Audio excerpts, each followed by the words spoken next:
Good night, welcome to a new game, a new video of Web Vampiro.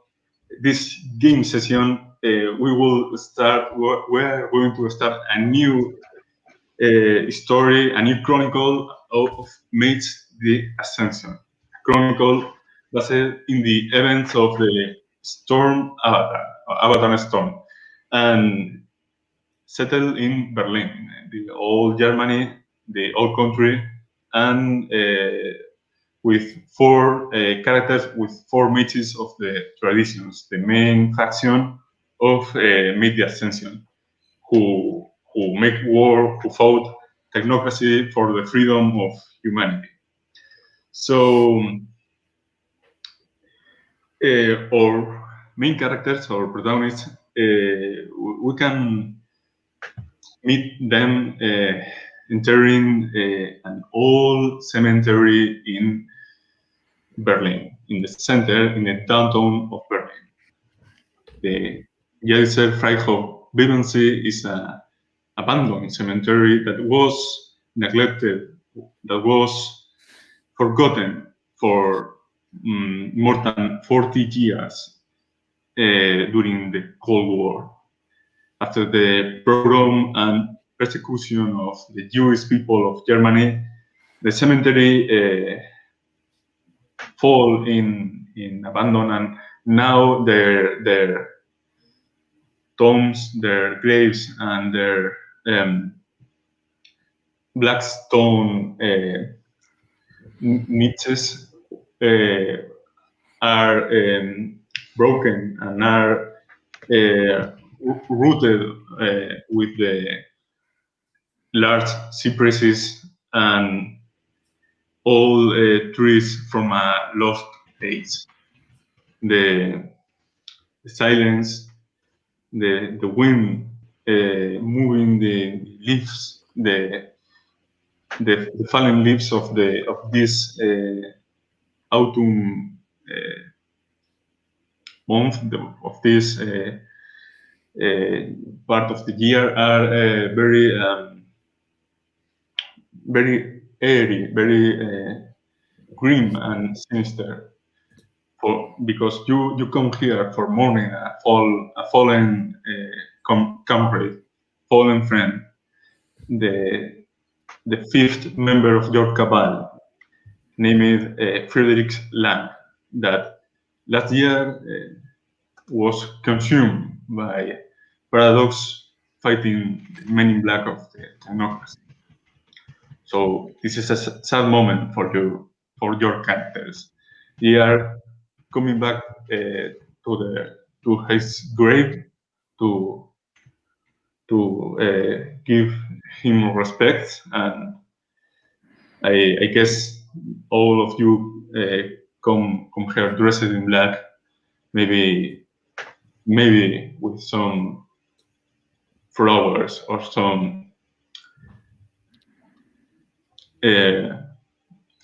things, some items that may make you remember that old friend. So starting the description of your characters, who is Thanos Marqueris, and what's their look? What's his aspect? Thanos Markidis is from Greece, first of all, and he's tall, he's thin, and he wears always black clothes. He smokes a lot, and he is the less sad of this meeting, because he thinks that Jürgen now, Friedrich now is in another step of the cycle. Okay, because your character is an euthanatos. Yeah, euthanaty. Yeah. Okay, an euthanaty. Yeah. So he believes in the will, the cycle of death and rebirth. Exactly. Maybe it's too early to to Friedrich to change its step. But anyway, we have to continue with our target. Okay. So he enters the cemetery, walking beyond the tombs, beyond graves, beyond that airy trees, looking for the mausoleum of the Lang family. But he is not alone, because besides him is there is a druid, Celtic mage of the ancient gods, and in his shoulder there is a black, powerful raven, and his name is Jack. Who is Jack? Yeah, you're muted. Jack. Okay, you are muted, silence. You have to. All right. Yeah, sorry. I get used to this system. Fine. It took me a while to figure out where the mic was. Sorry about that. No worries. All right. So yeah. So when you look at Jack, he is English. He's an English gentleman. He is a warlock, a druid, and he is the tradition of Verbena. I think that's how they pronounce it. And he is a prophet, and he's very visionary, and he is very questing. He likes to go on quests to find answers to like his pagan past, because as you know, when the Druids were around in the olden days, the Romans came along and of course killed a lot of our pagan Druids, and we lost a lot of our heritage and some of our knowledge about the old Druidic ways. And of course, when we lost all that information, some people say it's this way and some people say it that way, and so on and so forth, if you know what I mean. So he is on a quest to find out what it, he's on a quest to find that lost pagan custom sort of thing, so that the Romans took away from us from long ago when they embraced, like shoved Christianity and Catholic onto England, as you know. But and yeah, how do he feels walking this cemetery? When you look at him, he is very handsome. Mm-hmm. He's about 6'2", sort of like very blonde, sort of like brunette-ishy hair, gorgeous blue eyes, like intoxicating blue, capturing blue eyes, and he has like he does wear like sort of modern age Druidic sort of clothing sort of thing. So he does wear like, it's like a mixture of like modern age, like sort of like general normal clothes, but mixture of like Druidism in a way. So he has like bracelets around his wrists, like of like ruins and so forth, and like he has like a pendulum around his neck of like the 3 moons, one of a solid moon and 2 of a like of a crescent moon, and he has a familiar, a sort of raven, a black raven with like 3 eyes that he has, and his raven is called Nevermore. Cool. And he's a very sweet and charming guy, but he's very knowledgeable about the occult and about paganism and like how that sort of works in a way. He's very good at crafting and things like that, but he's no fighter. You can tell he's not he's not trained in that aspects at all. You could tell he's very wise and very one with Gaia, or the Earth, as they sort of say. He's very down to earth, solid guy. And there you go. That is Jack. Okay, so Jack enters the cemetery, walking beyond the graves, and how makes that feel walking in between through the graves with that summon, that quantity of sad spirits surrounding him. As he approaches, as he looks around and hears the silence, and he feels a bit odd, a bit, ooh, this is a bit weird, but he's very nervous a bit, because like this is his first time, because he's just a new awakened mage, so he doesn't know much about the magic itself. He's exploring it, type thing. So he's learning as he's going along. So he's not that well knowledgeable about how magic works or how it affects things. So he is here to basically learn, and to also to discover more about his ancestors' past of Drism, like I said.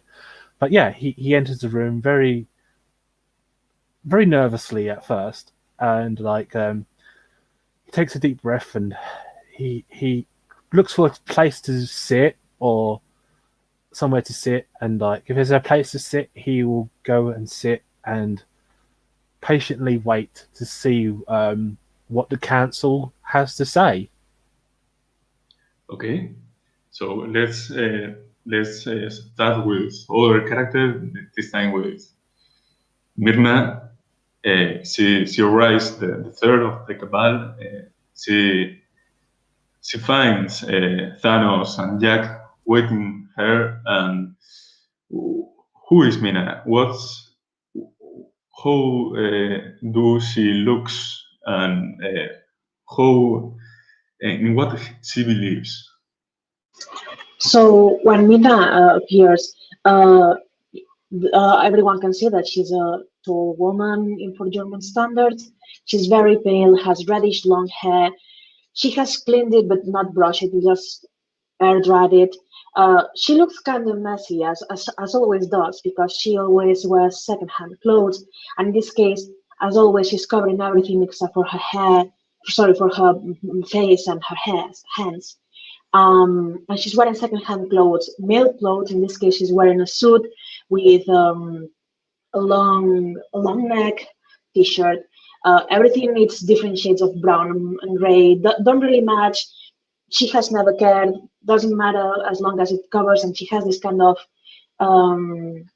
university look, old teacher look, let's say.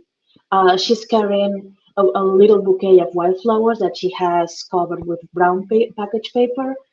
And when she enters the room, as always, people around her start feeling uncomfortable, because she always carries this uncomfortable feeling around her. She's obviously upset, and it's weird because she rarely shows emotion. She's a person that always comes across as very matter of fact, and sometimes even rude, because she's not very good with social. She doesn't mean it. She just says things as she thinks them. But this time she's just shedding a tear while dropping the flowers on the floor, because for her it's very hard to create friendships and even the feeling of intimacy with anybody else.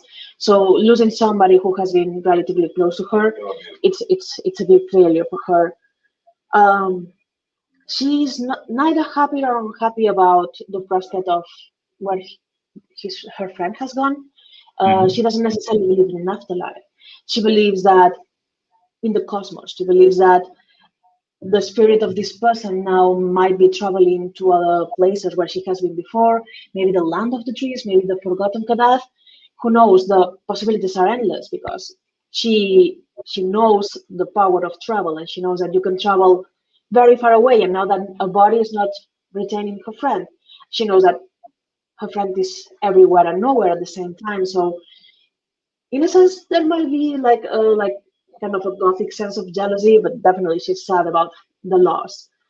She believes in very powerful spirits that other people call gods, and she believes that everything is connected, and she works hard to find the doors to all of these connections.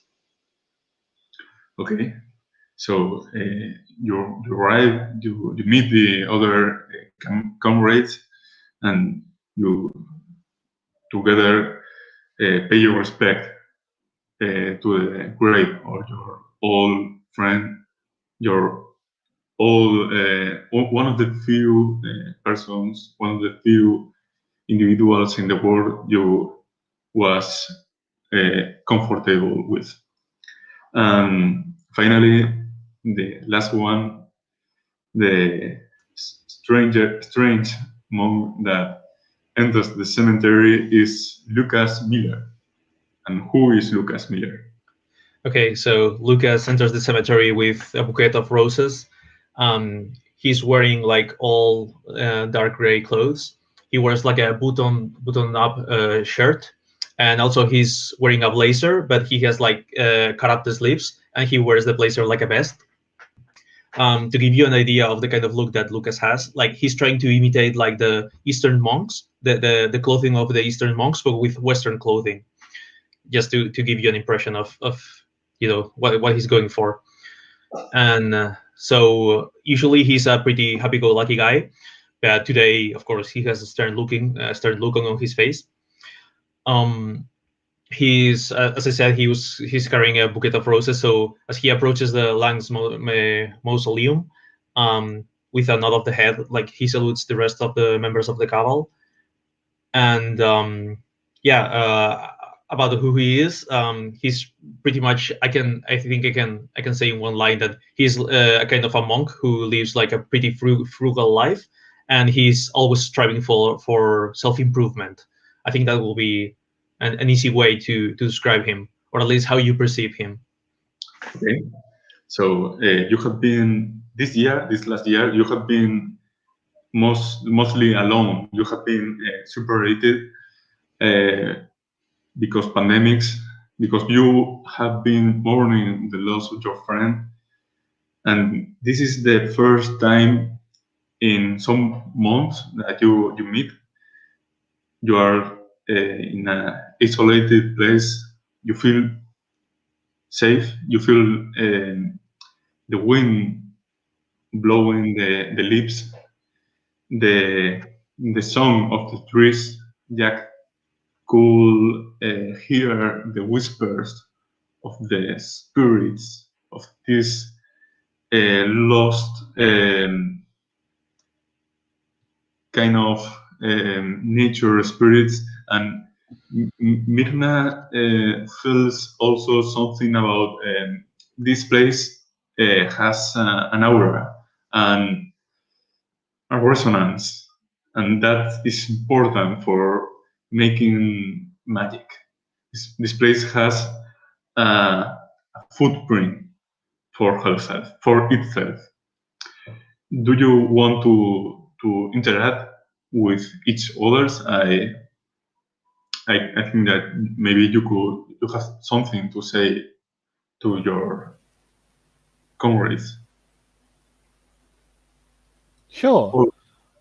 Yeah. So Jack will approach the lady that just came in.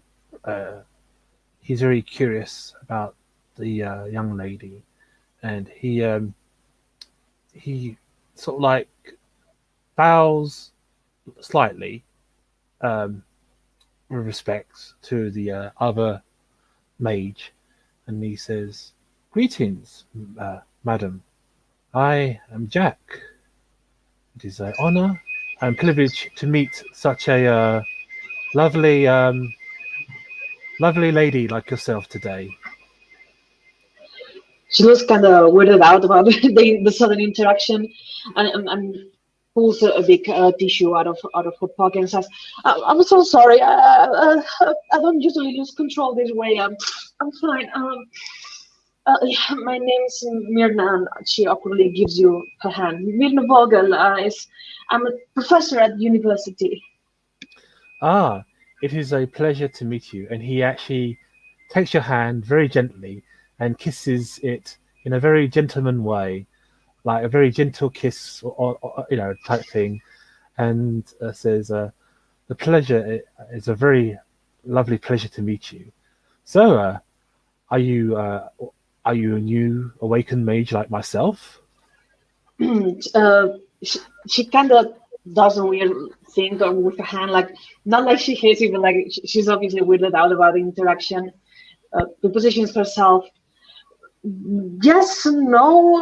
I've been very independent, so I mean I'm new to Berlin, but no, I wouldn't say new. I've been awakened for close to a decade now. But I'm what you traditional people say an oddball. One, it's a pleasure to meet you. I'm very I'm looking for if we ever get a chance to work together, I'd be very honored to do that with you. He says. Well, I wish we could have met as in a better situation, a better condition. The situation, like, this is so bad. I don't like it when things change this drastically. Shall we go and talk to the other two gentlemen? Maybe get to know each other a little bit better. I actually happen to know the guy over there, and I signaled to Lucas. He's actually one of my students. Ah. So I would like to intervene. Sorry, like I thought we actually already knew each other. I thought we were a cabal. You are a cabal. Maybe Jack is new to the cabal, but okay. You have met each other before. Okay. I wasn't under that same impression before, but now since Jack introduced himself as somebody new, I was like, okay, maybe. Yeah. Maybe we can take Jack as a new neophyte, but you are a cabal. A substitute of Lang, maybe. Yeah. Lang was a member of the cabal. Yes. Okay. The death mage in the grave it was one of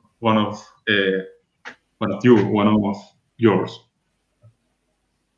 So instead Lucas, of let me do the introductions. Yeah, don't worry.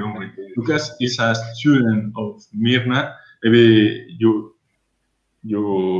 have met before and in the university this year.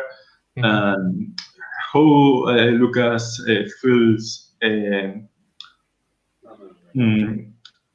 with this Jewish tradition, this religious symbology surrounding him?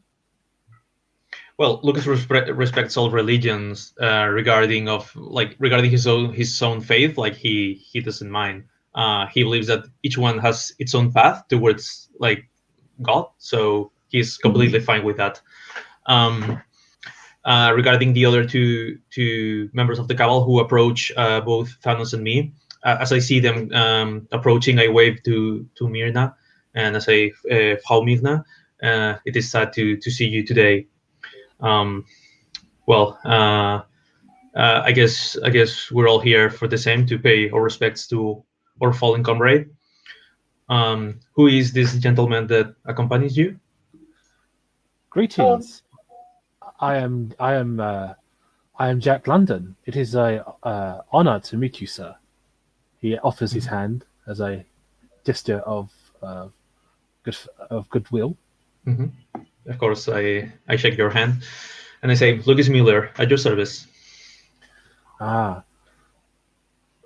Well, I say the usual phrase when an awakened mage meets another one, says like its full name, Bani, and then the tradition. So I say Lucas Mueller, Bani, Celestial Chorus. Ah, a chorus. Oh, a very very preachy person. Man, I am. I usually only preach to myself, but well, I am Vivena. Mhm. I am a druid, a warlock, as they sort of say. I am into the dark arts, or or the light, depending on what arts you think Well, I'm into. yeah, or the dirty arts, if you Yeah. know, playing with blood magic and all of that. Yes, but yes, it was quite a interesting experience for me when I awoken. I must say that, and this is my familiar friend, Nevermore. Ah, it crows at you. When you say so, you find Nevermore, the crow, looking for something in the undergrowth, in the dirt behind the grave. Oh, He has find something. okay. He picks a disc, an all black box, and he takes that box and push it in front of you. Okay. It I looks, sort of yeah, I sort of like, oh, I feed Nevermore like a piece of like meat to say, oh, well done, Nevermore. You have a very good sense of a good sense of finding things, and I feed him like a little snack, and he, okay. and I pick up the box, and Never, yeah, and I look at it. So n- when I look at it, does it have any officiation like magics about it? Is it magical? yeah. Nevermore that takes the snack and he enjoys it. And when you start looking the box, you discover that it's like a film reel, like an old film reel, a disc, circular box for that kind of movies that need a projector or moviola to be watched. Hmm. He brings he brings it over to everyone and says, "Hey, my other mage friends that I met today, I found this old reel. I'm not sure exactly what it is, but it looks pretty old." Yeah, there is a sphinx in a symbol of a sphinx in the box, in the Yeah. reel. Yeah. It's strange, but it doesn't seem magical itself. Yeah, he presents it to the other people. Okay. So A real? That seems oddly, maybe anachronistic, I would say. Who would leave this here? yeah. I do not Can, know. can I roll maybe occultism to understand what the Sphinx may mean? Yeah, but you don't need to roll. Okay.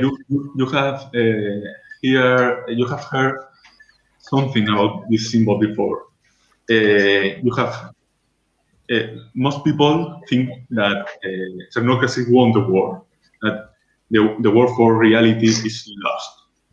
But there is a small group of mages, irreducible, that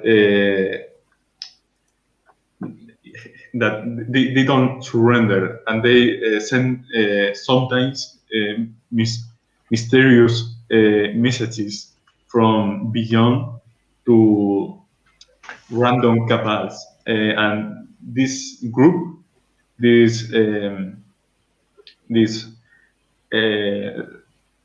strange cabal from unknown origin, is called the Rogue Council. And the Rogue Council has one only symbol, and is the Sphinx. Okay. So we all know. So and we all know that, right? Well, maybe at least all of you that have occultism, you Okay. Then Irma I doesn't will. know. Okay. So so I don't know if the rest of you also have occultism. Jack, you Yeah. may have, or Thanos. Yes. I have 4 of occultism. Oh, okay. Yeah. Then you probably explain the story to the rest of us, right? Yeah, I have 3 dots of occult, so yeah, I'll be able to help with some bits and bobs. Okay. We have to be careful with this kind of present, because in the past we made a mistake, and you can see the result. Yeah, I agree. So I recognize Mirna as my superior because like she's my teacher. So I say, Frau Mirna, do you think that maybe the university will have like something to where we can watch this? Oh yeah, reel? pretty sure. I'm pretty sure the audiovisual department might have something to read this. I might actually just be able to go in and borrow it, and if you guys want, we can just meet at my laboratory in the basement. That would be amazing. Yeah. Let's see. Do you all think that Lang left this year, or like some third party like came around and knew that we were going to be here today? Well, it depends. Did he leave like a will specifying for these to be left here for us to find, or? Maybe. Yeah. Did anyone else knew that you were coming here? Because I didn't tell anyone. No, I haven't spoken with anyone about it. Jack, what about you? Like, did you tell anyone? Like, you are silenced. yeah, Yeah. you're muted. I'll say, well, the only person I told that I was coming here was my teacher, my person that trained me in the my mentor, who trained me in the ways of my magics. So the only person that knows I'm here is my mentor, and my mentor wouldn't do anything like this. And are you sure that he couldn't possibly be allied with the rogue council? Well, my mentor's a female, so no, she is very druidic like myself, like house or not house, but like a house for Verbena, like myself, or the tradition of Verbena. I always say house, but I'm still new at this, so bear with me. He sort of says, so I do apologize for saying the wrong thing. So I'm very new. I'm very new mage, as you could tell. So all I know is that my mentor, she is like myself. She's very knowledgeable about druidic crafts and magics like myself. But no, she would never do anything like this. No, this is a very weird behavior for the mentor of someone of this cabal. No, this makes no sense. This has to be a third party. Yeah. Somebody who knew that we would be here to mourn him, or at least to visit. Somebody who knew that not much other people would be here, because otherwise, why expose something so sensitive? Yeah. We're actually inside the Lang's mausoleum, so I don't think that many people will have access to this place, right? Like the gravekeeper or someone like that. Like, no? Yeah, Well, the cemetery it has been abandoned for a long time. So It's public, right? Oh, I thought it was a public cemetery. yeah. Let me. There is a way we can find out exactly who left it here, but it might be quite tricky. Tell me, have any of you know how to speak to the dead? Not me.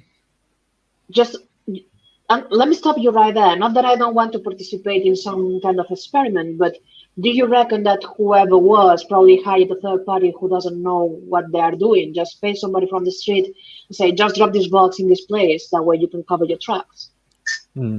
Maybe, but Yeah, like, there is chance. yes, but like I said, I know it's disrespectful, I know, and everything else, but if we speak to the we call them like wraiths or ghosts. I don't know if you ever heard of these things, but where I'm from in London, we in England, we have a lot of supernatural ghosts, especially in the dungeons of London. And believe me, you do not want to go there. It's a terrible place. But yeah. I mean, we could try and see if we could see if what they know, but don't but it's tricky. Any case, I think that this is not a secure place to speak about this. I agree. Yeah, maybe. The fact that the think we box should was leave as here, well. I believe this place is already compromised, to be honest. Yeah, we could go to the university in my car, maybe. Problem is, when it comes to speaking with ghosts, you need either like something that belongs to them, like they call it a fetter. Basically, they are bound to like a fetter or something like that's really valuable to them. So if we do go to the university, problem is it's going to be tricky to actually call up a ghost there. So yeah, we have to do it here, but we could do it somewhere where we're not being seen and quietly, of course. I suggest we keep it simple. For now, we do have a cinema reel that we want to check. Let's check that. Let's see the message. If we don't like it, just pretend it never happened, burn it, and go on our merry way. Yeah, maybe we can just watch it and then we'll decide what to do from there. Okay. All right. Well, my offer is on the table. If you ever want to speak to ghosts, if you believe in that sort of thing, he does a little air quote, then let me know. Okay. Thank you, Jack. It's better to have a lot of options than not have anyone. Indeed. Yeah, my character can speak to wraiths. I have like, is it empathy? I think it is the spear of empathy, which is basically spear of death. Okay. Yeah. Not creepy at all. Yeah.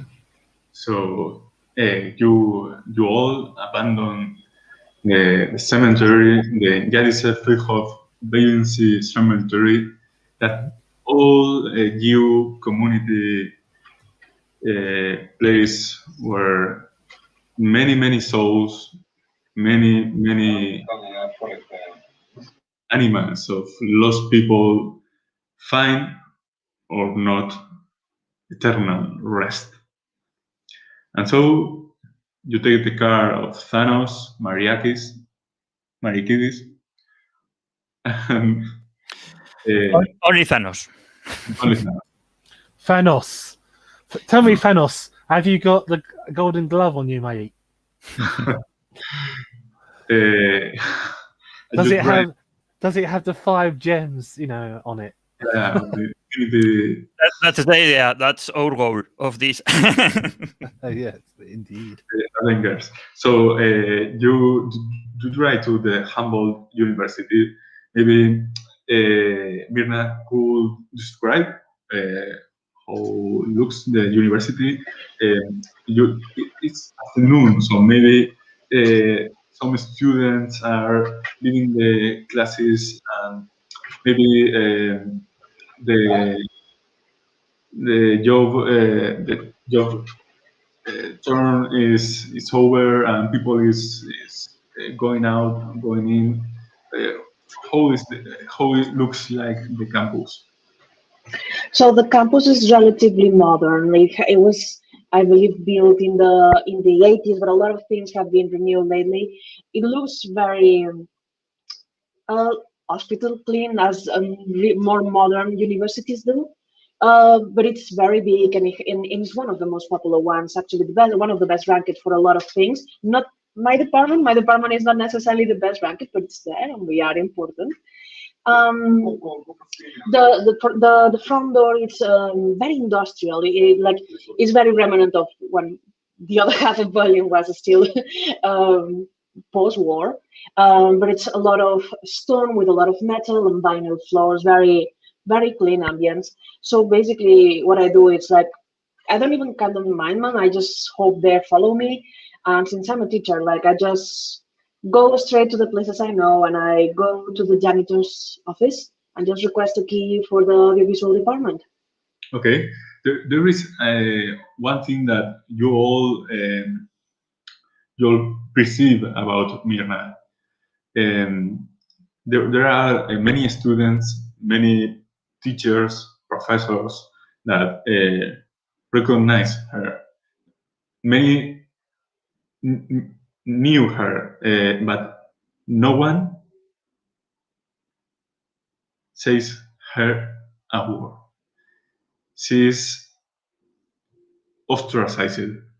She's all people turn back when Mirna passes through them. So most people avoid Mirna actively. When you arrive to the visual departments, the teacher, young a young man named Ulfric looks uncomfortable, upset when he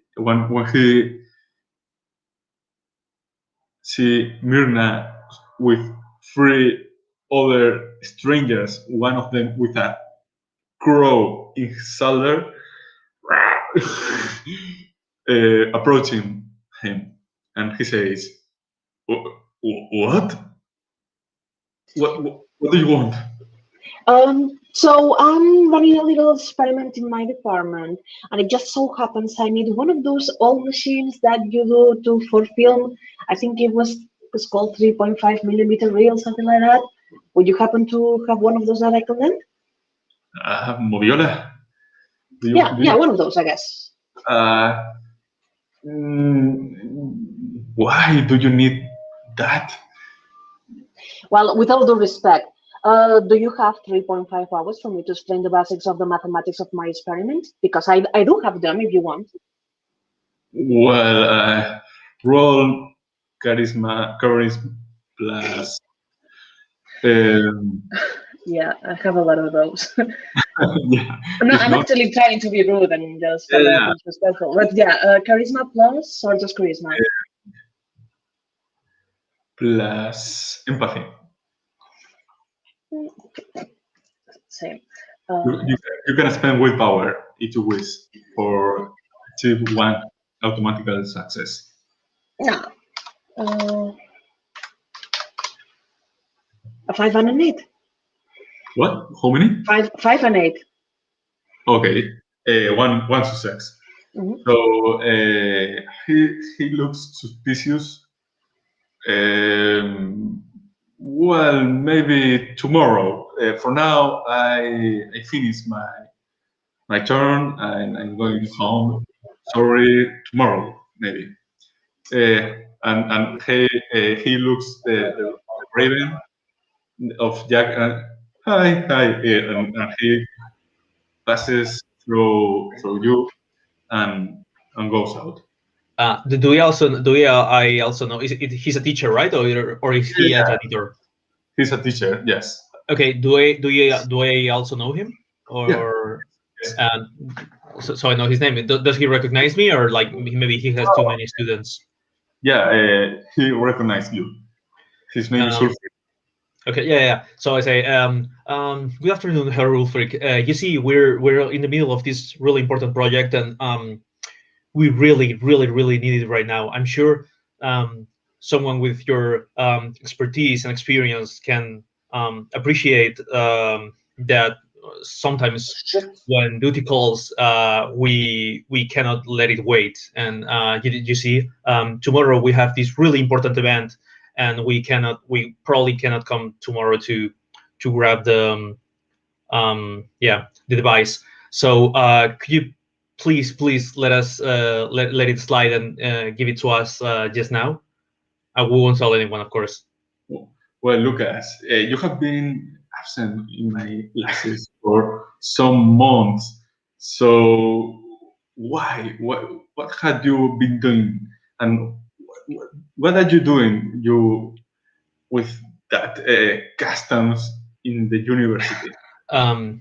Well, you see, I've had my hands full because, like, between volunteering and working part time, helping my parents at the shop, I'm quite like I can handle everything at the same time. So I had to cut some corners, and so I had to let some classes go.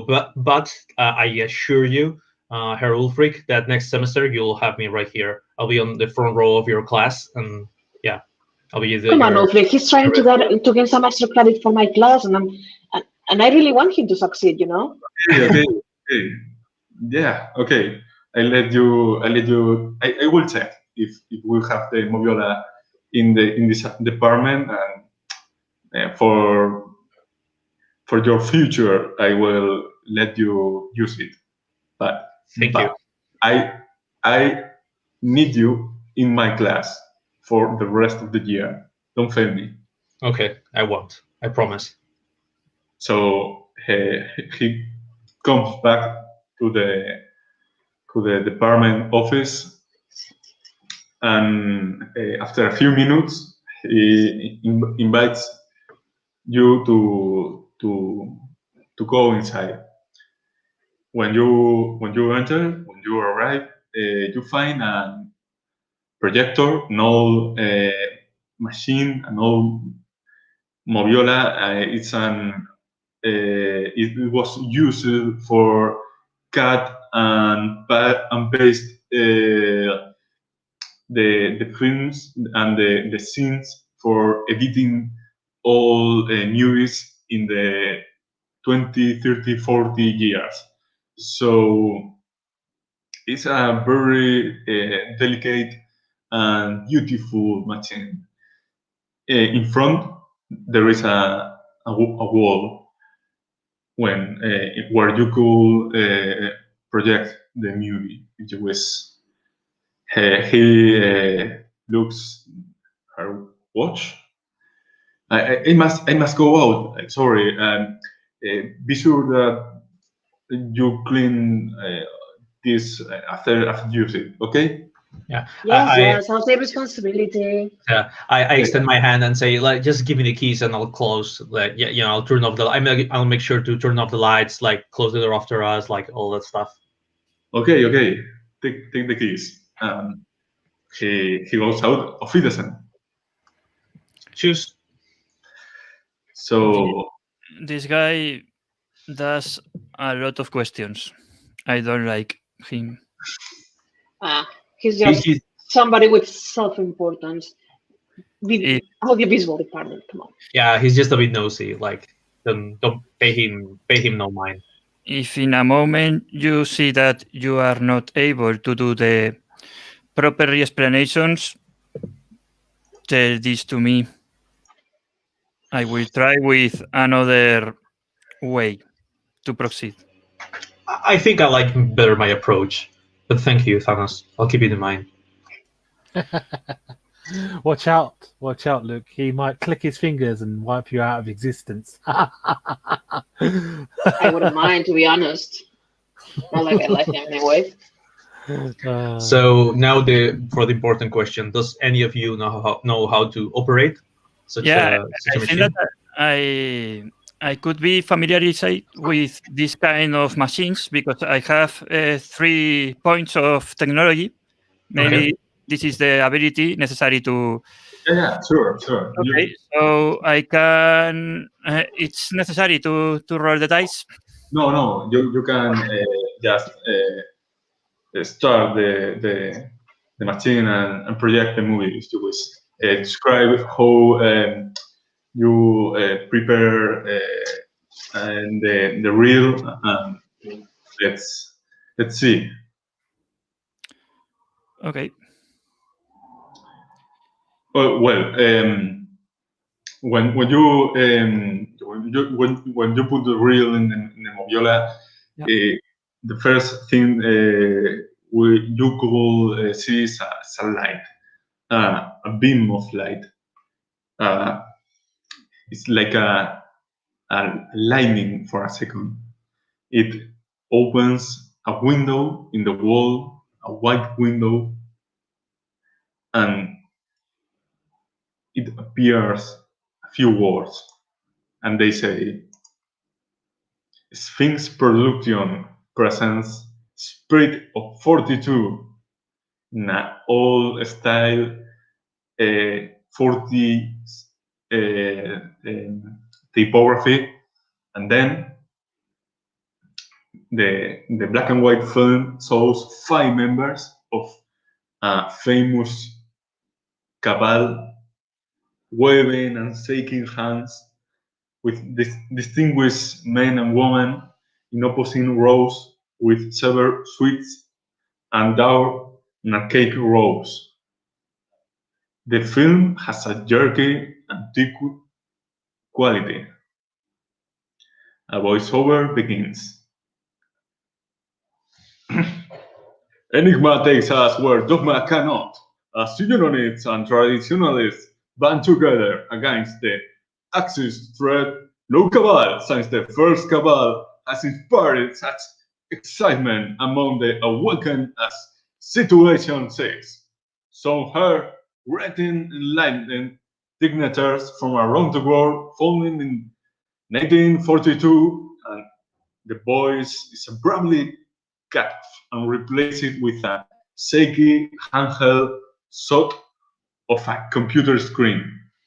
On the screen, there is an email, and it says, from Alan Corweiner, analysis Corweiner domain clock to management and domain clock response situation 6 retirement. So making a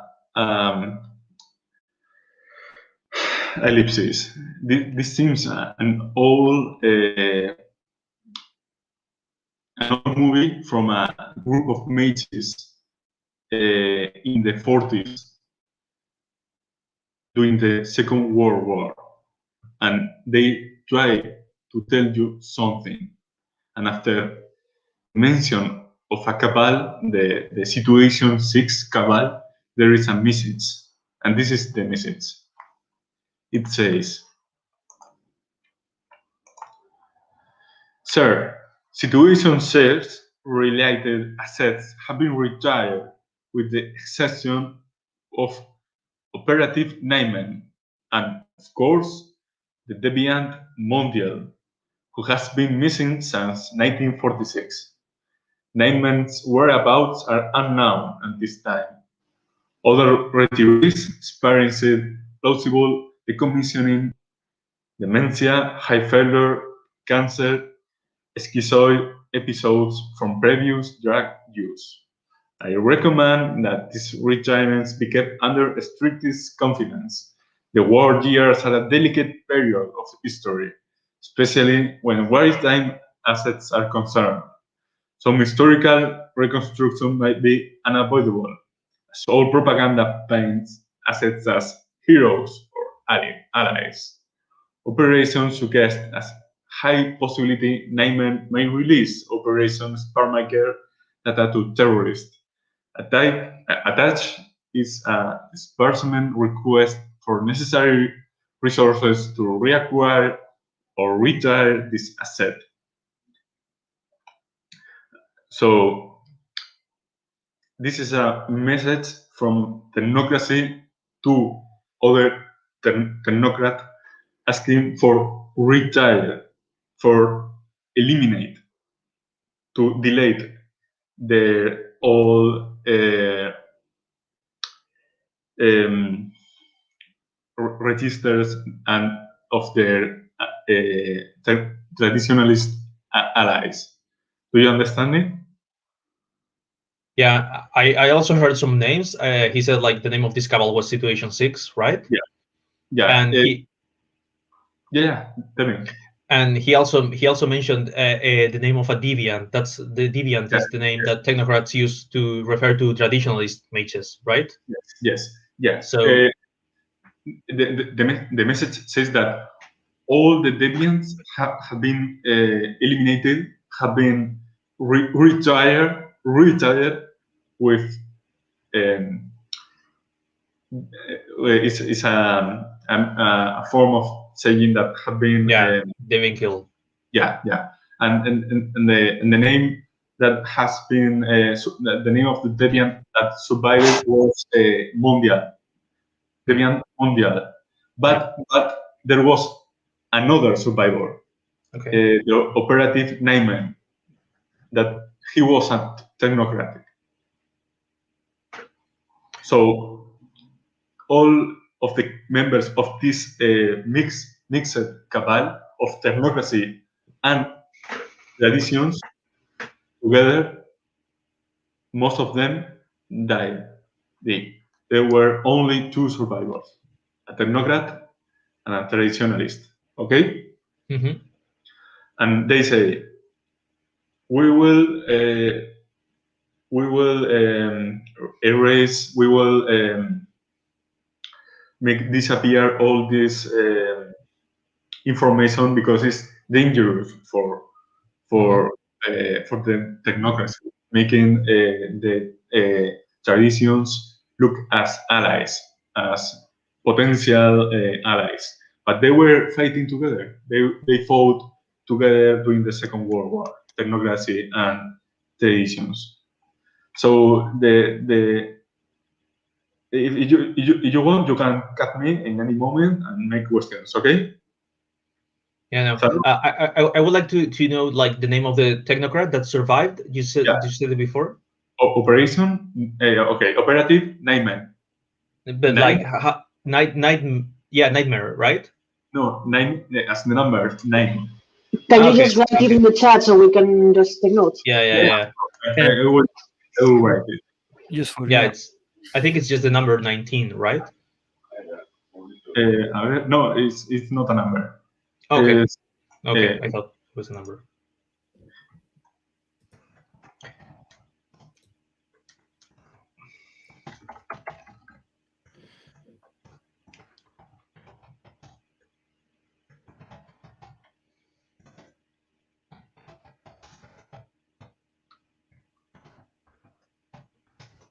It's in the comment section. You can see the Okay. name. Thank you. Sorry, I can pronounce it. Nah, that's fine, but I cannot see. Oh, in the comments. Sorry. Yeah. Okay. Dr. Mundial. Yeah, Nightman. Okay. Okay. Technocracy. The Technocracy knew about this meeting. Sorry. Okay. Yeah, sorry about that. Okay. So there was a meeting with technocrats and traditionalists. They come together to fight something or someone during the Second World War. And after the war, and after fighting together, technocracy want to obliterate, to erase all these archives. And the movie continues with an interview. And the sense cuts to a worn out looking but bogus man in a dated black suit. This is Jason Nightman, the surviving operative, okay? Circa 1944. Off camera, an interviewer, a voice, questions him. You are called Situation 6, but only 5 of you are here. Where is Dr. Mondial? The doctor getting ready for the big pass into Blackstone. The proletariat allies have done their job, so the doctor wants to make sure we can match it and give the hand another black eye to match the one pounded in by Yankee tanks. There is a second of blackness, then an official-looking cell that includes the prime symbol appears of the following words. The prime symbol is the symbol of Mage The Ascension, the symbol of the book that you can find also in the server of this of Discord. Do you know what I'm referring to? Yeah. Yeah, the Yeah, one yeah. that looks like a trident. Yeah, it's exactly. like a friend. Yes. So after the symbol, there is in the movie you can read Bebelsberg Tribunal Proceedings. That's how I will write in the comment section because Okay. I can pronounce it properly. Mhm. Okay, that's it. Bebelsberg Tribunal Proceedings. Okay, can you see it? Yeah. Yeah, that's how 13/6/46. The date of judgment of justice proceedings, like the Nuremberg trials. Yeah. like the Nuremberg judgment proceeding Yeah. to the Nazi headings, but applying to mages to Nazi mages. So the video there is over a dozen men and women sitting at a long table.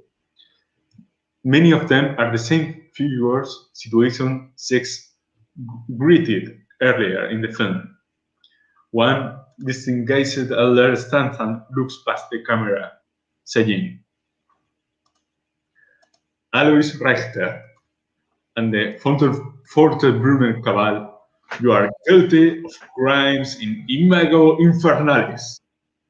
That is, you have performed acts like unto those committed by servants of oblivion, regardless of whether you have entered into any pact or association with them.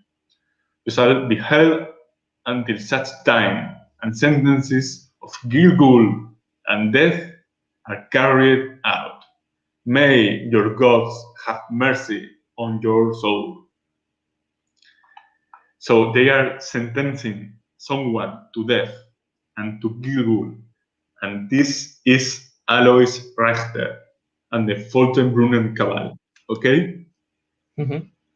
It's a group of mages. Gilgul is named the death of the soul. It's not merely killing the body, it's killing the avatar too. Do you understand? Mhm. If you commit Gilgul to someone, you are not only killing the mage, you are forbidding him to reincarnate, to reborn. It's like it's the worst punishment to a mage. Okay, Mhm. so I continue. Sorry for this long speech. Continuing, there is one final cut to what appears to be an examination table. Corpse lies on it, covered in striated burns and cuts. The marks on the body suggest some sort of panic breathing, so the language is incomprehensible, but also resemble a common paradox black glass manifestation. A dispassionate voice speaking German, while masked doctors turn the body over and gesture to particularly severe points of trauma. Leaning against the wall, a man in a SS uniform cleans his nails with a knife. The voiceover says, "When directed into the fountain, energy from the camp interacts with subjects who cross over into supernormal realms by their own power and through the intercession of others. Before that, the prisoner described it as a cordon of bright razors.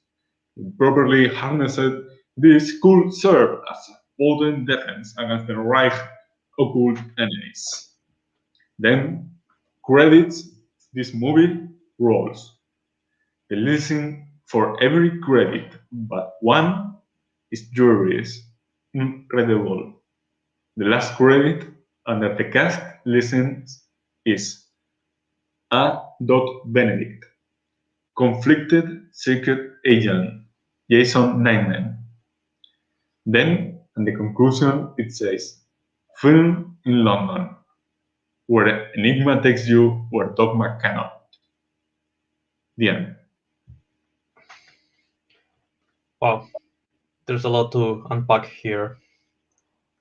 So we got a lot of names, and a lot of things that happened.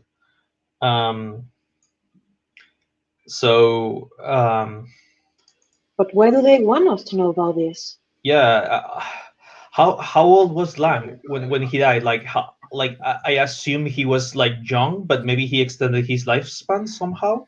No, he was older, but not enough to fought in the Second World War, probably. Okay.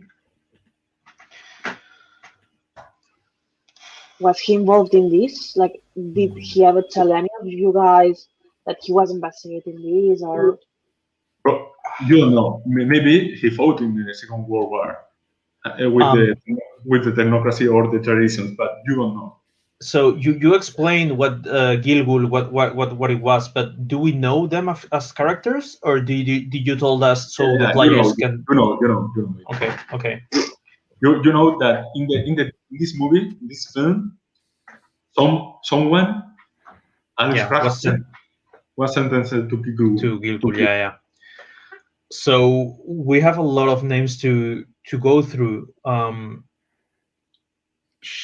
Shall we run all of them, or I'm honestly astounded. I don't know where to begin. I don't know what to do. What does this mean?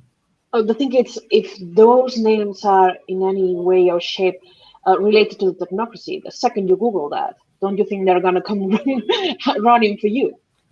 Maybe, those are not simple names. Yeah. Maybe.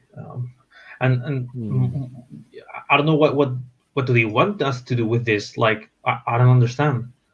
What I propose right now is we pick up this tape, we leave this room because this is not my area, so I don't know how compromised it is, and we go down to my laboratory, which at least is secure as far as I know. Okay. I agree with this purpose. Yeah. I was thinking maybe we can go back to the cemetery and talk to him personally. Well, one thing before that, you know that Jack was consumed by the paradox. You don't know if Jack left a spirit. Okay. Maybe or maybe not. You don't know if you know certainly that the grave is empty. Okay. So if his grave is not, there's no body, then I don't think his spirit will be resting there. Even if he has spirit left, I don't think it will be there. Whether he's still somewhere. Like I said, when it comes to dealing with race, they mostly take the wraith to their sort of shadow realm. Mm-hmm. Sometimes the legionnaires will come, which are a bunch of really nasty people, and they will turn you into they'll probably turn you into a coin or a dog, or something like that, depending if they get hold of the wraith or your spirit. But yeah, but depending, like, if we can find something that belongs to him, that personally belongs to him, I can call him up.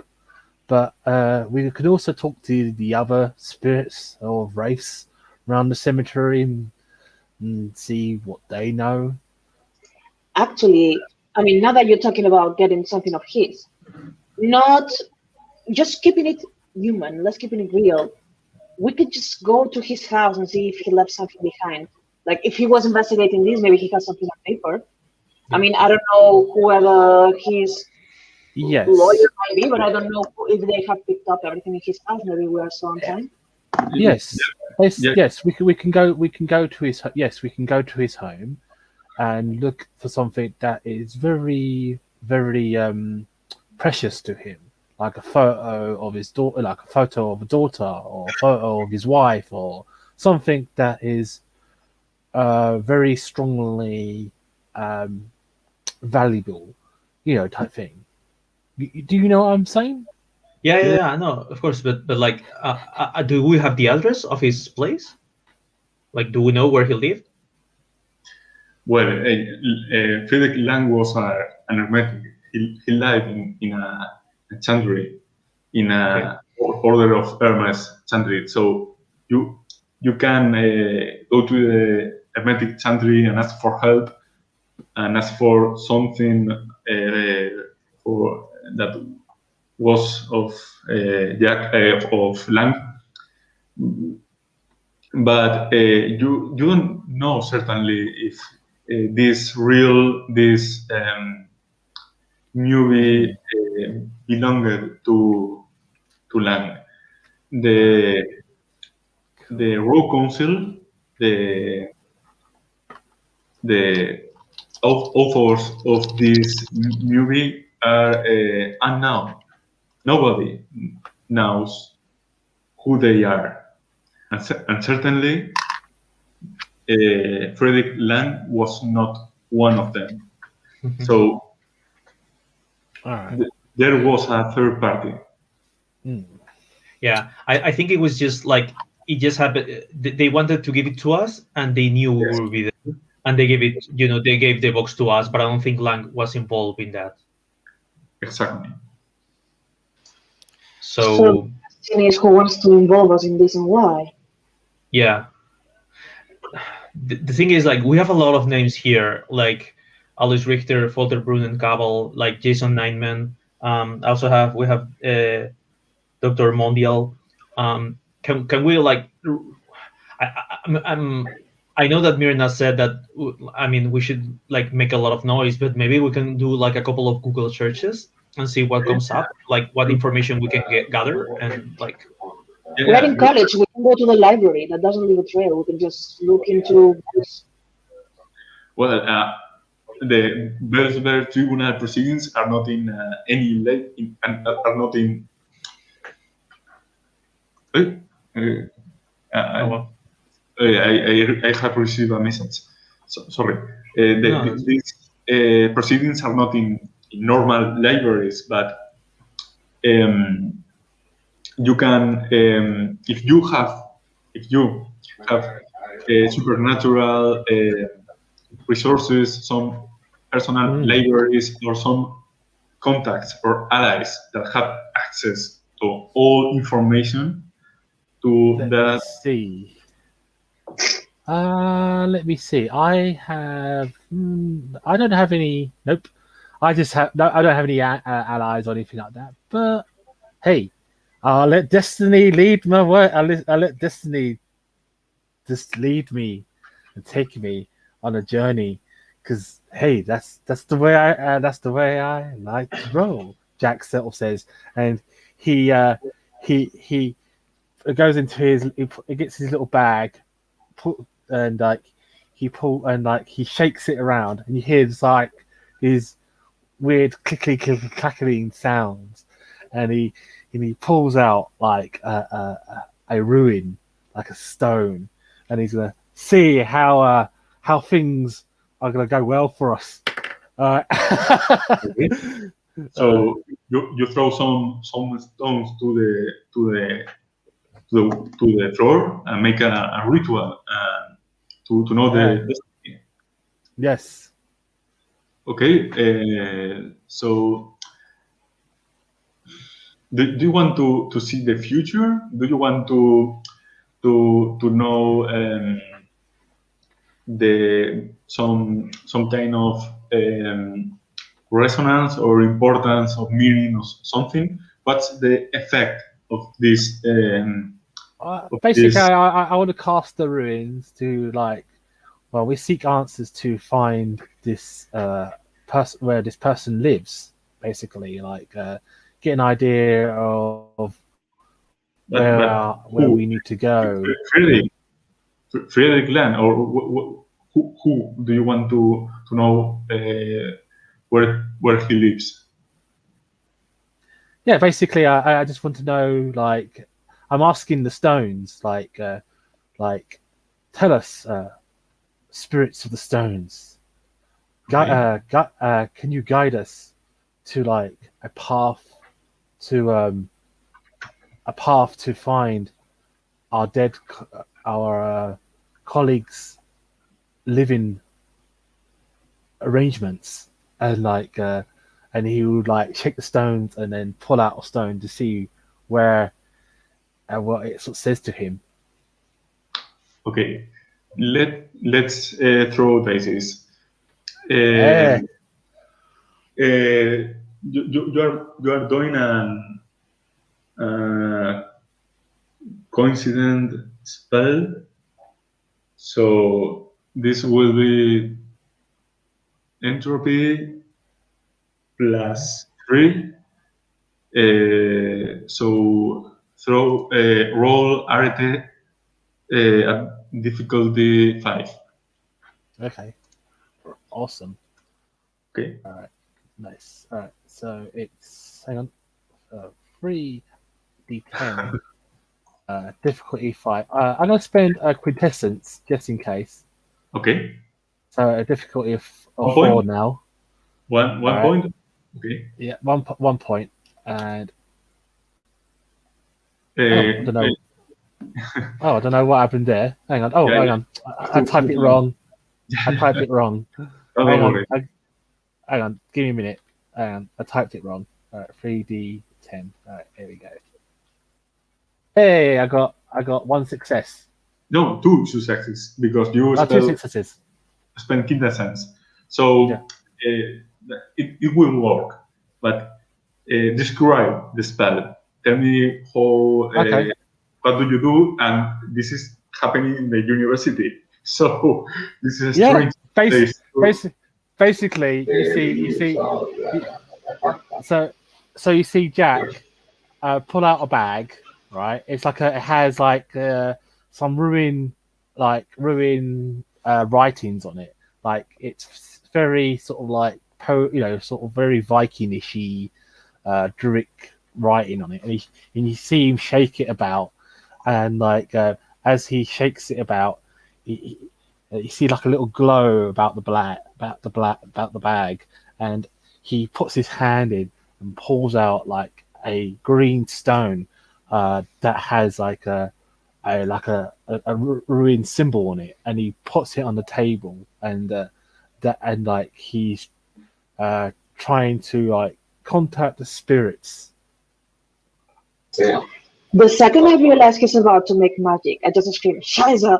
and start running to the door to close it to make sure nobody enters and make sure that every curtain is down. Okay. Well, he's not breaking. He's not causing paradox. He's basically just he's basically doing a tarot reading of stones. Yeah. It's totally coincident. You don't bring paradox to throw these stones, but there is something happens. There are 2 stones that fall standing, that fall as a monolith. They stand bathed in blood, and they seem to tremble, to moving by their own will for a brief second before falling, before being separated from the rest of the stones, and they are Isa, the stone of ice, obstacles, of coldness, and Labus, the stone of water, of intuition.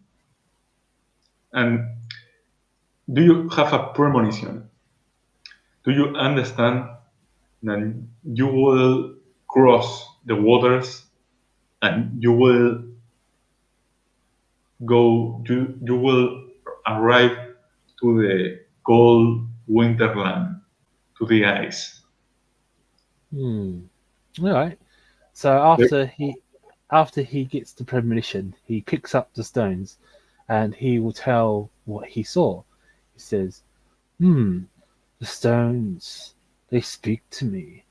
The spirits, yes, they whisper little tales of water. We must cross water, travel across water to some icy place. I'm not sure where, maybe north. But yes, the spirits, they know, they speak, and very knowledgeable," he will say. Cool.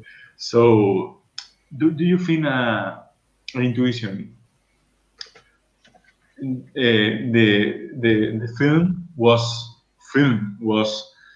built in London. Do you feel the need to go back to Avalon, to your homeland, and there will be Alfred Benedict, the secret agent of the Technocracy that appears in the movie. So maybe that's the meaning of the water, but ice. You don't know what it is, because it's not London. It seems to be something farther, something far away. Yes. So you have a clue that Jack achieved. Yeah. Okay, So very useful, yeah. But I think that the main purpose of this cover, of this journey, is not clear enough for me. I believe I know someone. I had a couple of chats with him. He's an amazing mind. He's Dr. Hoffman. Actually, he's his oldest time. He has been alive before the war. Maybe he knows something about this. I mean, it's a very long shot, but it's someone I know around here. and Cool. he lives here in Berlin. Yeah, he does. Okay, yeah, I think he may be your best shot. All right. Can you like give him a call? Do you have his number or something? Oh, Can we yeah, set up a sure. meet- I pull out like a very old phone, probably like an old Nokia, and I just look in my agenda and call Hoffman. Well, wait a minute. Okay, maybe I contact him somewhere else. He doesn't use phone because he's very afraid of Technocracy. Okay. So if you want to talk with him, you have to pay him a visit. All right, I check the time. I make sure it's not 6 o'clock Yeah. because he goes to bed very early. It's okay. You can. It should be about 8 p.m. You can pay him a visit and then go to the HOS or continue working at HOS. I suggest we get a box of Belgian cookies and go visit Mr. Hoffman. Okay. Nothing to lose.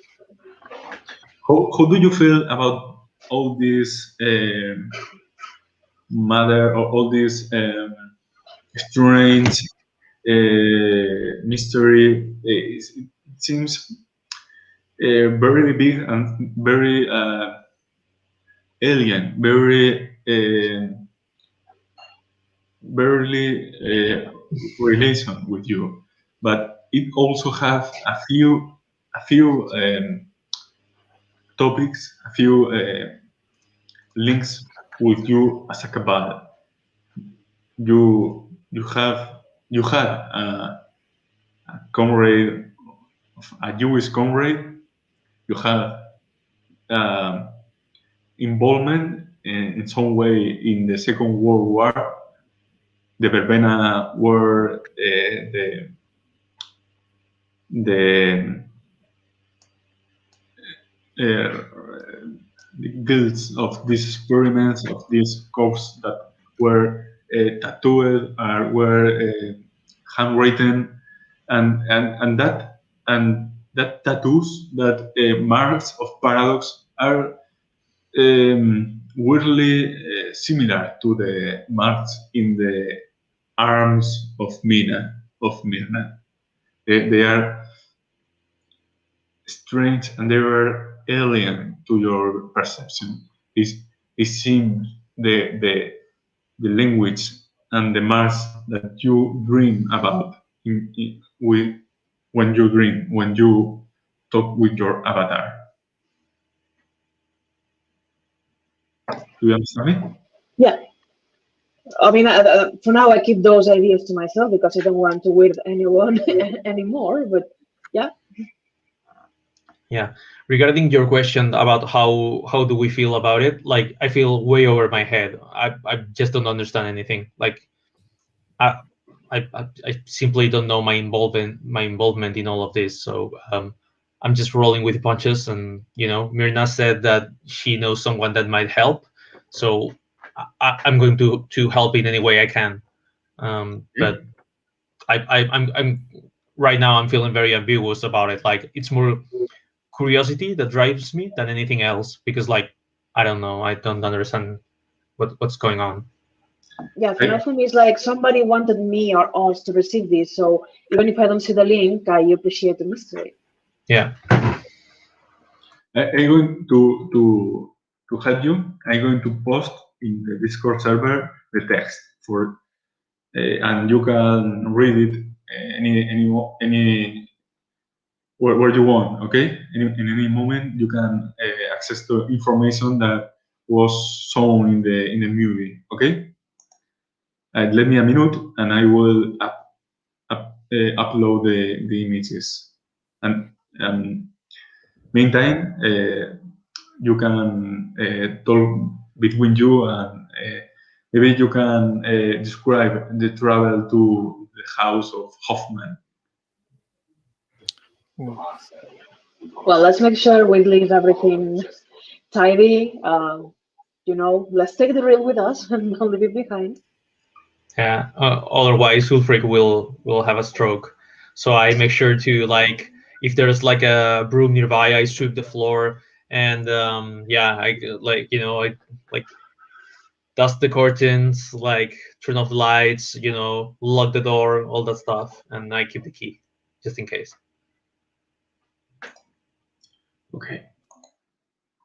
Thanos, what do you think about all this situation, this matter? In my mind, there are a mix of thoughts. It's not sure. Thanos is not sure about if this is a trap or we are in something bigger than all the challenges that we have done in our of lives. So he thinks that the main topic that he has highlighted in his mind is that it exists a mixed cabal in the past, mixed between technocracy and traditions. And as he understood, it already they already are two survivors To survive. of this one from Technocracy and one from Tradition. Yes, that's it. And what do you think? What do you think about this collaboration between two factions that have been in war? Or he thinks I think like times of war makes transshell allies, and Yes. so yeah, I think we've all heard stories during the Great War where during Christmas time, like both sides will make a truce and have a like a game of football or something like that. So I don't think that's unheard of that like two enemies can make peace for some time. Like it's strange, of course, but like yeah, it happens. Okay, perfect. That has some coherence. That has some meaning to you. I have uploaded the 5 screenshots of the movie. Have I read? Maybe you can find more unstable but more readable having the screenshots in the Discord. But I will continue. Meantime, the car Thanos was driving, and you take the car with a different mood. Maybe you feel strange. Yeah, the sadness of the cemetery pass away, and when you drive to Hoffman house, you are plenty of questions,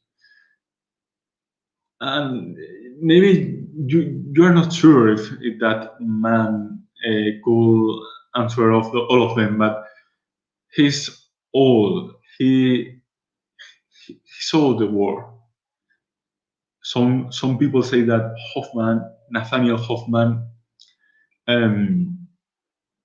was born in the 20s of the 20th century. His house is an old manor, old style in the East Berlin, in the districts that were in the Soviet zone of the city. The architecture is dirty, is how do you say, without beauty, without any ornaments. It's only a matter of usefulness. His apartment, his house,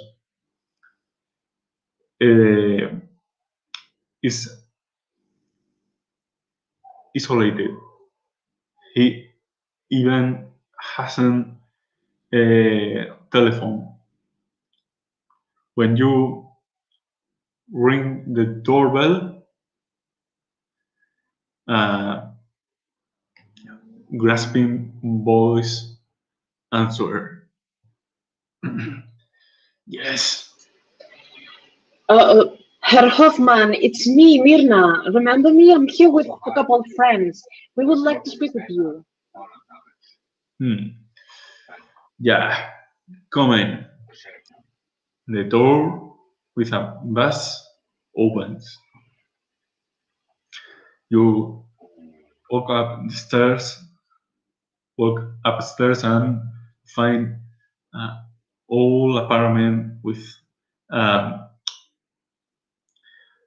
outdated look, outdated style, as Spain of other century, of other age. You feel something uncomfortable in this place. Mirna looks Mirna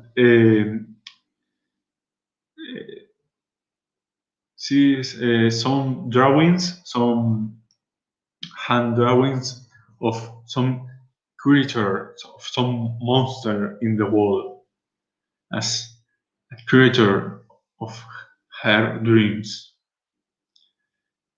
You know his name. That monster, that creature, is the beast hound Hoffman, and his name is Der Sandman. The old tale of a monster that eat the eyes of the children. Behind that drawing is a old man, very, very old man, about 90 years. He has a tired expression, outdated suit, brown, of color brown, and he faces you and says, "Welcome to my house, Mirna, and friends. Take a seat, please." Sure, no problem. I take a seat and I put on the table the box of cookies that I brought. I open it myself and I just start eating one, and with a half full as I say, "Thank you for receiving us without any notice, Mr. Hoffman, but something really weird happened today." Wait. Stay calm, Mirna. I'm old. I need time to process things. Do you want a tea? Oh, you know Sure. what? You know what? I love a cup of tea. Oh, okay. Make one for me too, please. Yeah. I'll have another one, Jack. Thank you. Mine with milk and sugar, please. So what do you do, Jack? Yeah, he laughs. All right. Expect arsenic in your tea then. Because like if I make it, it will be very deadly. Okay. So the old man looks too, and he say, who are you? I don't have met any friends of Mina, never before." Well, I am Jack London, and I am from England, and I'm just sort of like come over here to explore some things and look into bits and bobs. But yeah, I'm on a very good quest, as they sort of say. I'm here to help. I'm here to help my friends and to look into this this case and do what I can. You are a mage as me. Yes, I am. I'm of a house for Verbena. He doesn't like it, and he makes a strange expression, and so he looks at Thanos. Who are you? I'm Thanos from Greece, and I'm a guard, and that's all what you need to know about me. You are in my house, so pay respect to me if you want to leave my house with all your limbs. This is respect in my country. And you, young one, Who are you? My name is Lucas Müller, Herr Hoffman. I'm just a young student. I'm actually one of, I'm part of Myrna's alumni. And well, as you said, I'm also an Awaken, just as you. And I'm, like Jack said, I'm just here to help. We don't really know what's going on, but we feel there's something fishy behind, so that's why we're here. We came here to look up to your wisdom. Your traditionalist mages are very self-pride, self-satisfied with you. That's why I don't like you. Oh, but I didn't say whose tradition I'm from, right? Yeah, but you like us. What do you say? Akashic. Oh, okay. Well, that's your presumption because I'm actually from the Celestial Chorus. So, yeah. I don't like it neither. Oh, so you also don't like the Celestial Chorus? Okay. So which traditions do you like actually? No one, nothing. Oh, okay. I am, Well, that's I am fair. an independent mage. That's because I despise traditions. They are arrogant, superior to us, to non-aligned mages. Yeah, they remind me of someone. Hey, I'm in the room. Come on. I actually meant Hoffman, not you, but like I mean this is out of the game. But yeah. No, yeah, I just say that, and I just crack a smile, and then I stay silent. So what are you doing in my house? Looking for help. Actually, something very weird happened today, and we know somebody's help. So let me start from the beginning.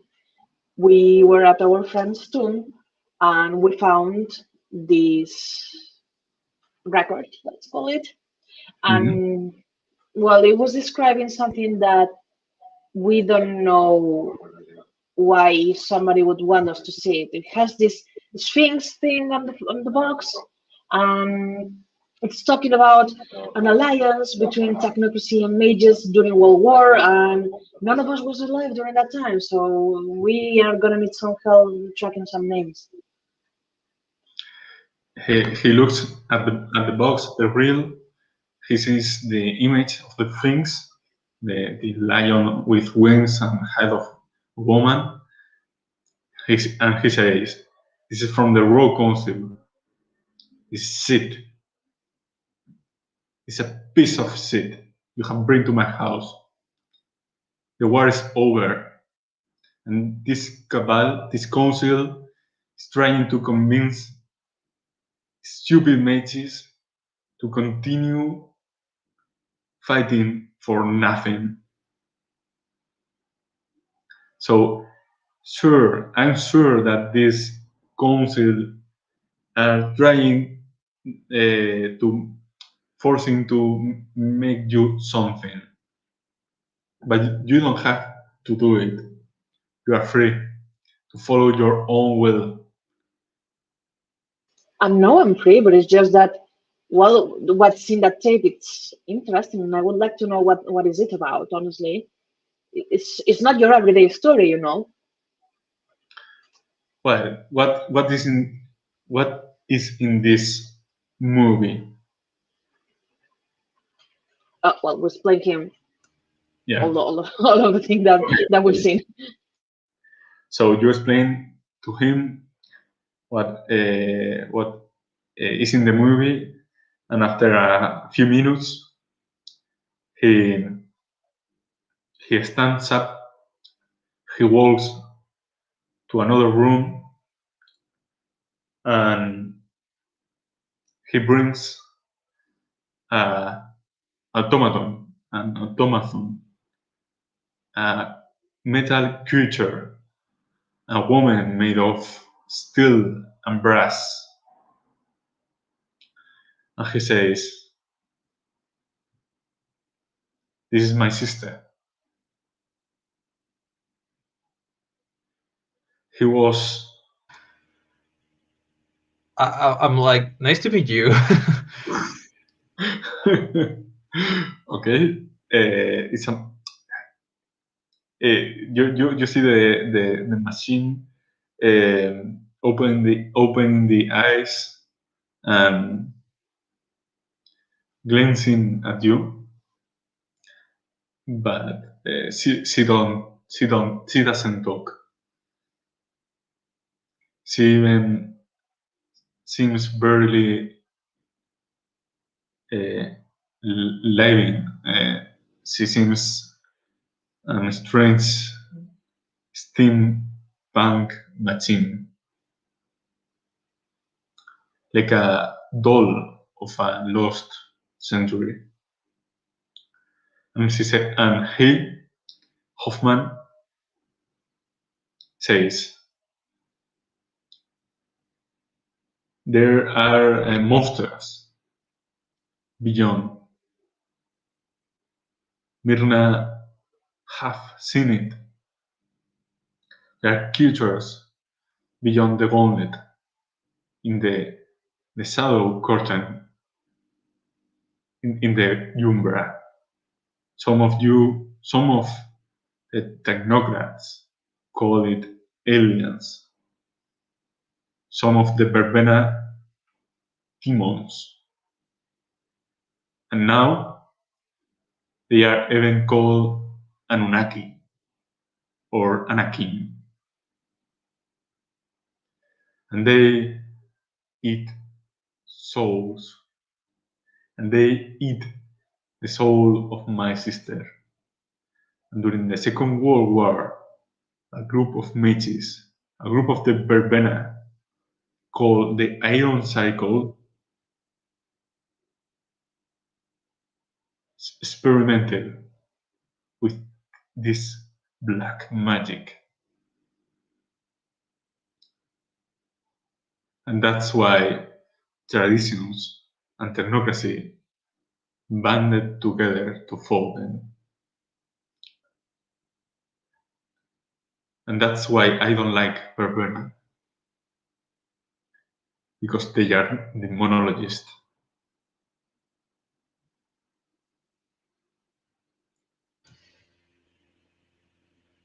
Okay. Well, I had nothing to do with your sister, or nothing to do with your, nothing to do with that. So I don't know why you have a grudge against me, because I've done nothing to you. Yes, you might have a grudge on my tradition and the actual ways of my tradition do things, but myself, in front of you right now, present day, I have not done anything to harm you or your family. So, no. Well, he looks at you very upset.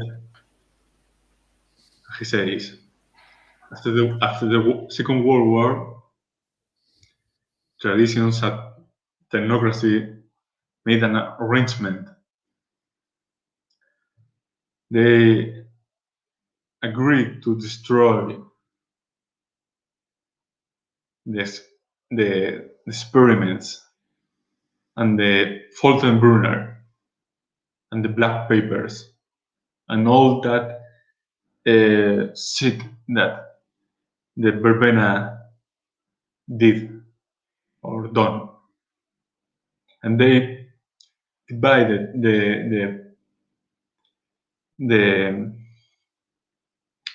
items between technocracy and traditions, and they give the powerful node of Dachau to the custody of the Euthanatos. And do you know what? They corrupted the node. They failed. They play with demons too. And Burmas became powerful, drinking the black energy and black magic of that fucking concentration camp of Dachau. And so that's I don't like Euthanatos too. Very interesting. I'm so sorry, Herr Hoffman. Like, I didn't mean to open any personal wounds. We just found this, and it feels it's something so big that we couldn't just let it pass, I guess.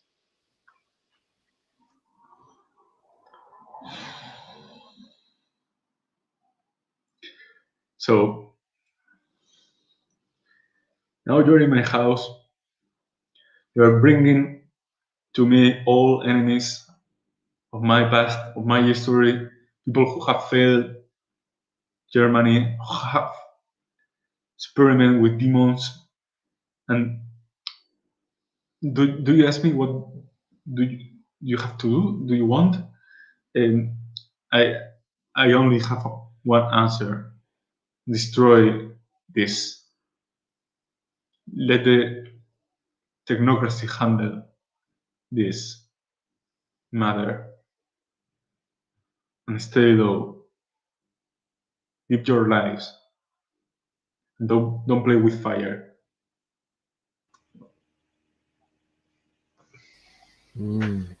So I think we'll have to make up our minds, but not here.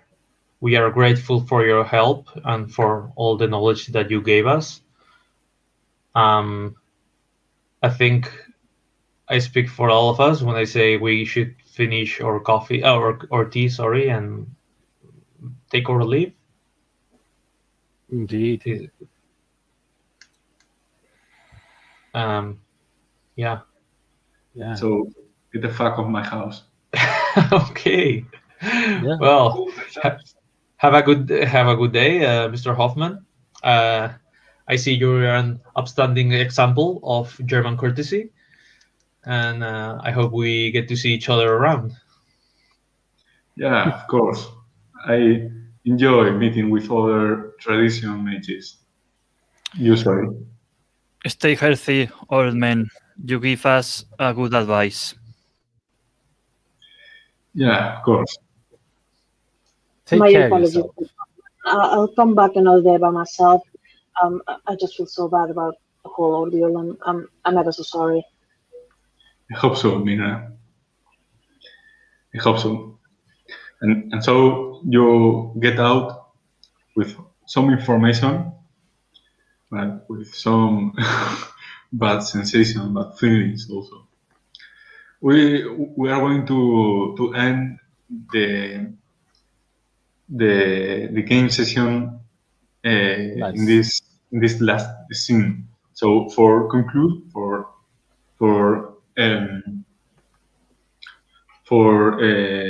close the cycle, this I want that any of you, all of you, made a last scene, putting words to your thoughts. What do you feel? What do you think you have in hands?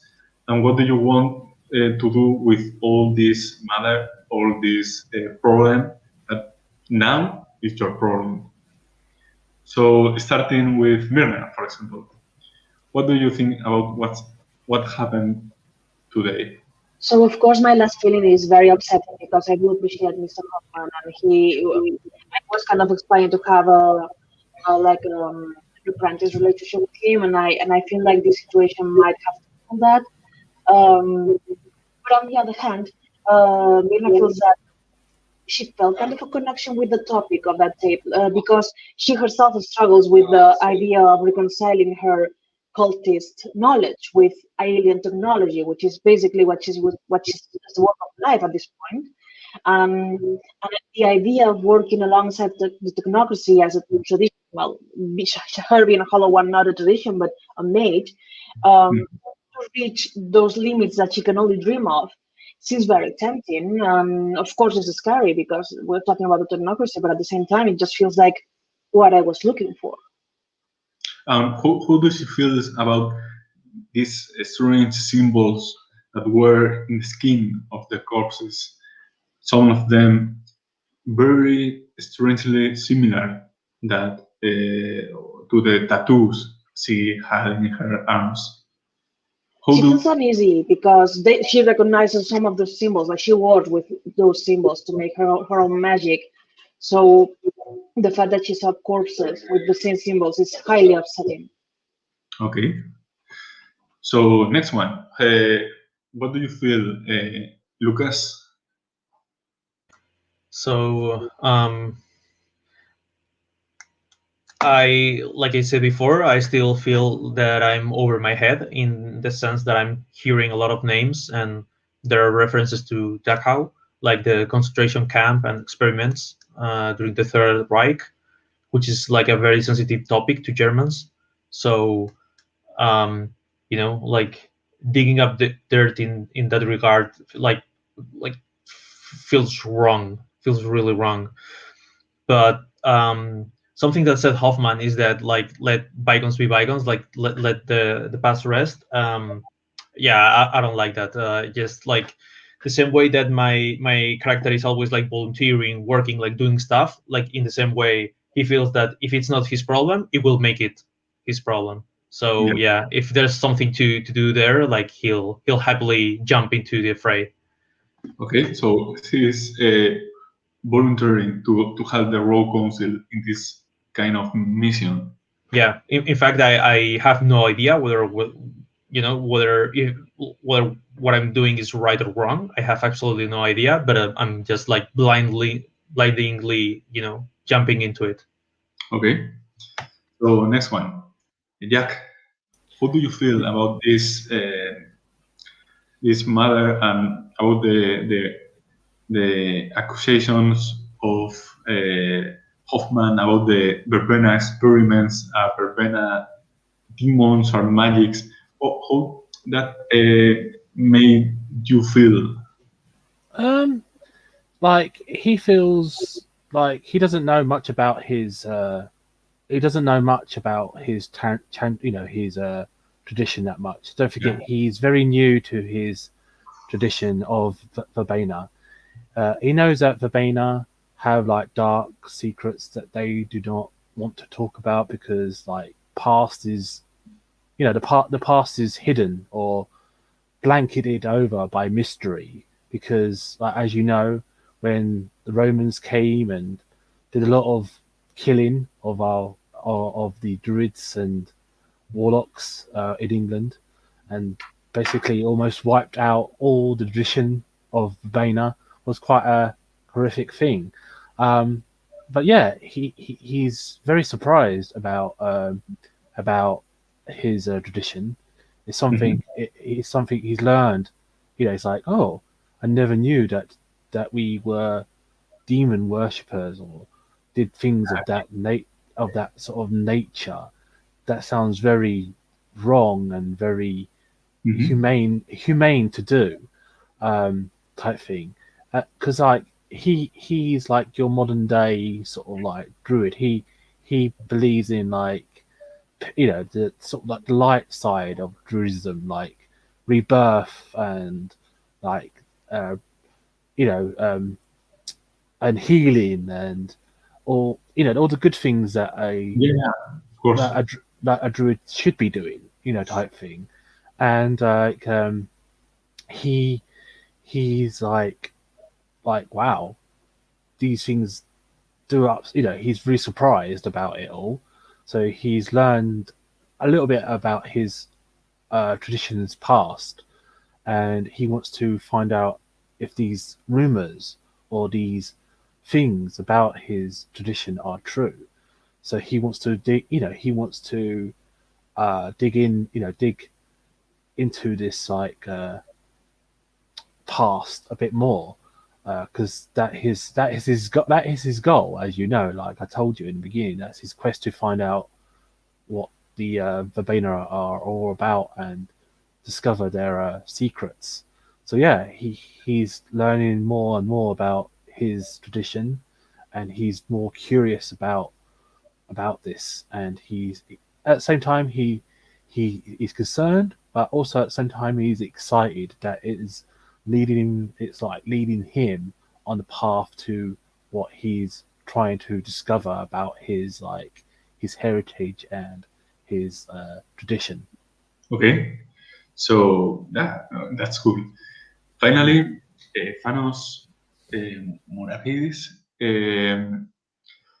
you have also received some dirty accusations of corruption in your tradition.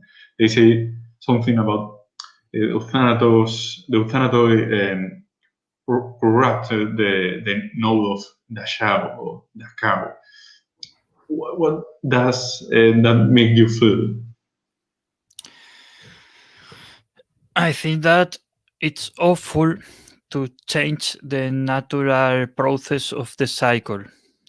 We are here, the euthanaty, to change it or to accelerate it in a proper way. But we work in an edge. We have a balance. We don't want to do experiments to change deeply the behavior that the cycle follows. So Thanos thinks that these people deserves punishment, of course. Okay. So you are going to punish the corrupt mages that made these experiments, and you are going to help the Rogue Council in this mission. Of course, if I met them, yes, I'm going to punish them. Okay. So let's finish. Let's an end to this first game session. I hope you enjoy it. I hope the audience also enjoy it. And see you in the next time. I'm going to end the broadcast now. Bye. Awesome.